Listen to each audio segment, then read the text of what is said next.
Esta noche nos visita el diputado del MAS, don Juanito Angulo. Gracias por estar con nosotros. Bienvenido. Es su primera vez Miriam, con nosotros, gracias. ¿verdad? Para mí es un gusto estar en Bolivisión. Bienvenido, diputado. Junto a Héctor, junto a Leo.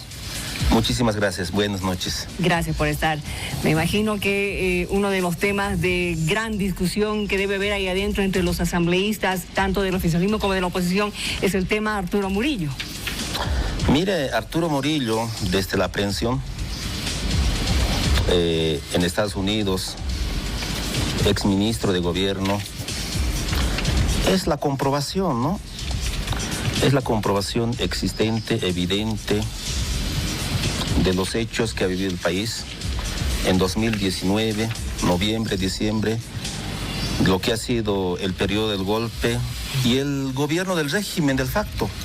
Hechos como el golpe de Estado, hechos como haber asumido de manera ilegal, inconstitucional, hechos de represión, masacre en Sencata, Sacaba, y estos últimos que son hechos de corrupción que muestran que se han cometido. Y ante eso hay diferentes, cambian las opiniones políticas o las manifestaciones políticas principalmente de la oposición. Antes decían que era una persecución política y ahora cambian. Una vez que se ha aprendido, emiten sus tweets, sus mensajes políticos, en el fondo casi todos indicando de que no tiene vínculo ni relación con Arturo Murillo. ¿Y por qué? O sea, ¿por qué ya cambian de opinión? Yo considero que cambian la opinión, primero, para distraer a la población, de escapar de la responsabilidad, porque muchos son parte del golpe, muchos son cómplices del régimen del facto, de los diferentes hechos que están en cuestión, están en proceso de investigación, y ante eso, bueno, la opinión va en contra del gobierno. Politizan, utilizan la pandemia como un instrumento político de distracción y por supuesto lo que dije, ¿no?, para esquivar las responsabilidades. Diputado, permítanos por favor, y ahora, la noticia es que hasta el 9 de julio se posterga esta audiencia de medidas cautelares. ¿Qué dicen dentro de la Asamblea? Todo se está manejando dentro del ámbito legal, obviamente norteamericano.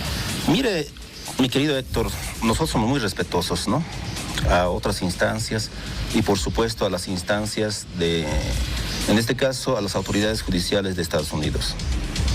Hoy pensaba que se va a definir la situación jurídica, escuchamos otra fecha. Y cuando escuchas otra fecha, se mueven las fechas, genera duda, genera sospechas. Y por supuesto que está negociando, ¿no? Negociando para que se reduzca su pena. Pues sabemos que está por delitos de soborno, que tiene una responsabilidad penal de 15 años. El lavado de dinero de 20 años.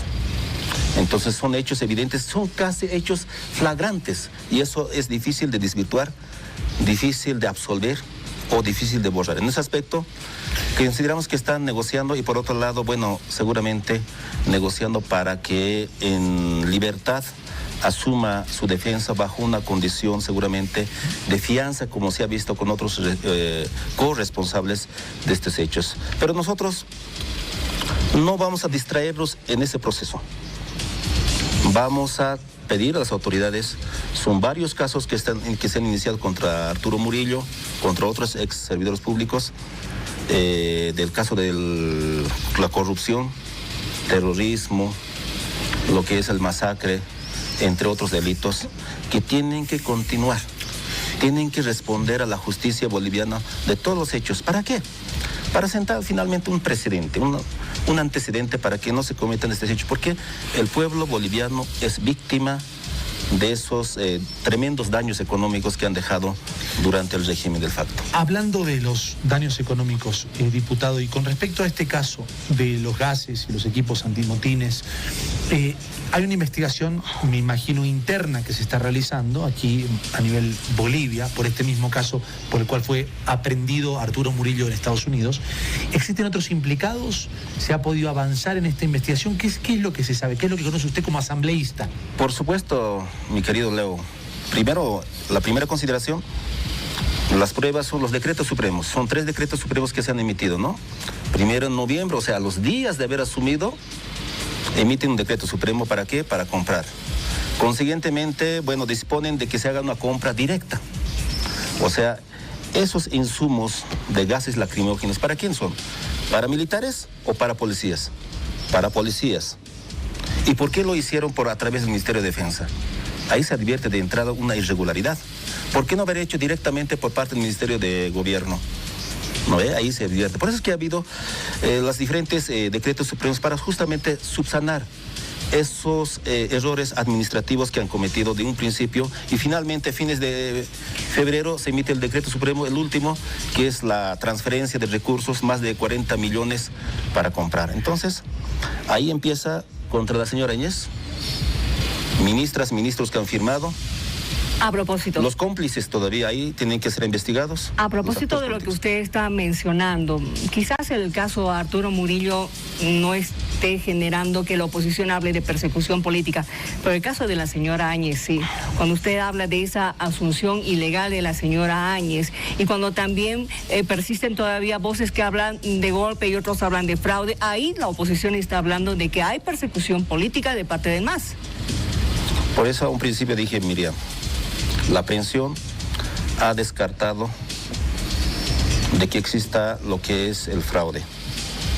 Ha descartado totalmente, ¿no? Y se descarta lo que es la persecución política. No existe persecución política. La prisión de Arturo Murillo, ¿usted dice eso? Por supuesto, ¿no? Todos los hechos que están en curso ahorita en procesos de investigación, que debía haberse iniciado el año pasado incluso, ¿no? Que han dejado, y eso también es una responsabilidad que no vamos a tocar, y por supuesto también ahí se advierte omisiones de seguir el caso, porque se trata de delitos de orden público. Entonces, lo que se va a hacer es que se continúa todos estos casos que están en curso conforme al debido proceso, conforme a los principios constitucionales, un proceso transparente, un proceso de manera oportuna, imparcial, conforme a las autoridades competentes. Usted habla de los decretos y al momento inmediatamente se nos viene el tema de las firmas, la convocatoria que se ha realizado a todos quienes conformaron en ese momento el gabinete de Yanine Áñez, algunos que no están en el país, otros que tendrán que retornar de pronto para brindar estas declaraciones.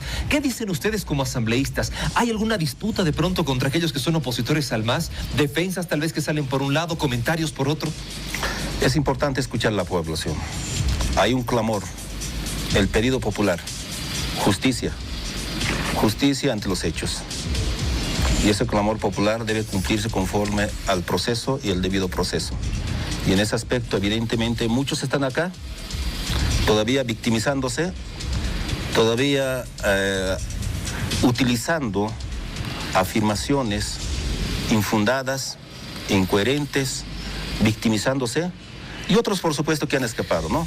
Y en ese aspecto, los que están acá tienen que ser convocados, y los que están afuera, la Fiscalía General, la Procuraduría, porque se trata de delitos de carácter público, tienen la gran responsabilidad de agotar todas las vías pertinentes que nos competen, ¿no? De que estén presentes con los procesos de extradición. Diputado, le cuento que estuvo sentado en ese mismo sillón donde usted está, Junior Arias, que nos contó cómo fue que él hizo la denuncia hace un año, Miriam, más o menos, un año atrás, en mayo del 2020. El año pasado, sí, justamente mayo, pasado, creo. Sí. Mayo del 2020 nos contaba cómo él le había hecho la denuncia.